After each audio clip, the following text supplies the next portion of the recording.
And so all of that's true, and the collapse of that truth leaves us in a situation where our entire identities are up for question. Now, the alternative to that is something terrible, because the alternative is coming to understand what identity means. And coming to understand that means coming to understand what I just described, is that that's the burden that's placed on people who want to get to the bottom of what constitutes identity, right? Is that you're called upon to maintain your upward aim regardless of the catastrophe of life. And the promise is that if you do that voluntarily, the spirit of the cosmic order will walk with you while you do it.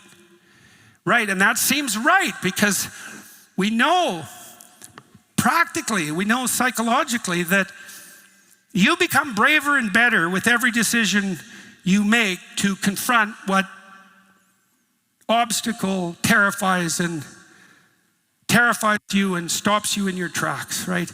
You develop into more of what you could be by constantly confronting the things that challenge you most deeply. And there's no end to that. And in principle, there's no end to the amount of development that can emerge as a consequence of that. And that's another part of that upward spiraling Jacob's ladder that leads up into the incomprehensible reaches of the divine itself. And then what you have in that is, just as you fade into incomprehensibility on the material end of things, you fade into incomprehensibility at the transcendent end of things too. And that what your identity is the thing that bridges the gap between earth and heaven.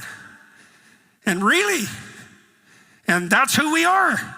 And that's what we need to understand to set things right. And that's a much better story than you can do whatever you want, whenever you want, with anyone you want, and to hell with the consequences.